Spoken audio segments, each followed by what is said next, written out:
他是黑暗皇帝手下中最强的反派之一。不仅梦比优斯被他使用长枪贯穿身体，钉在水库上，就连赛文的头标都无法将其斩杀。这天，冷冻星人格罗扎姆扬言要亲自干掉梦比优斯，把地球献给黑暗皇帝美菲拉斯星人，让他小心奥特兄弟和地球防卫队。可格罗扎姆却不以为然。不久之后，格罗扎姆来到水库附近，接着他喷出一股寒气，冰封了这片湖面以及不远处的大坝防卫队基地内部。众人察觉夏天出现这种低温情况不符合常理，于是未来和哲平赶到现场进行调查。迷雾中，格罗扎姆的身影浮现在众人面前。未来见状，直接拔枪开始射击，谁知发射出的子弹全被对方冻成冰块，碎成一堆渣渣。随后，格罗扎姆体型巨大化登场，并表示要冰封整个地球。意识到情况紧急，未来当即变身梦比优斯，一脚踹向对方。不料格罗扎姆抬手便将他击退出去。梦比优斯随即使用必杀技能，直接射穿了格罗扎姆的身体。就在众人以为战斗结束时，格罗扎姆腹部的伤口竟自动开始愈合。下一秒，格罗扎姆嘴里不断喷出迷雾，熏得梦比优斯寸步难行。哲平见此情景，立马发射乌因达姆前去支援，但还是伤及不了怪兽分毫，还转身将乌因达姆释放的炮弹冰封，再利用冰块把攻击回敬给对方，让乌因达姆失去了战斗能力。眼看没有其他办法，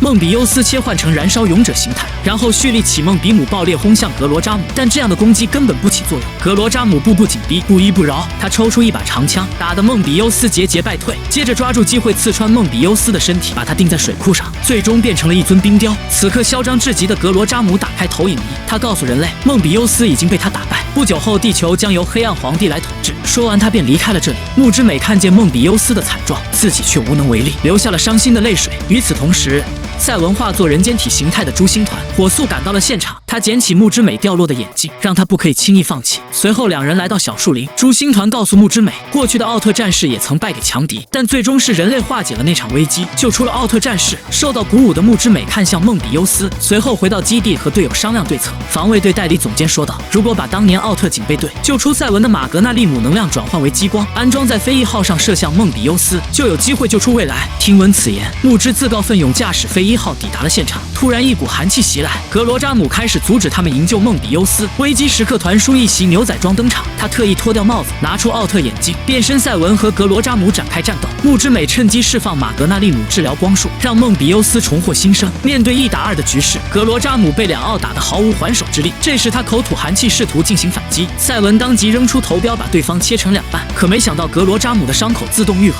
他扬言自己是不死之身，这种伤害根本没用。不信邪的赛文示意梦比优斯合力使出必杀技，将格罗扎姆炸成碎片。但是就算只剩半个头颅，格罗扎姆依旧嚣张跋扈，他炫耀自己的不死之身。就在格罗扎姆重新凝聚身体时，木之美操控飞翼号释放出2道火球，直接把格罗扎姆烧成了灰烬。没想到打脸来得这么快，说好的不死之身直接被终结。战斗结束后，诛星团和未来做了一番告别，潇洒骑马离开了这里。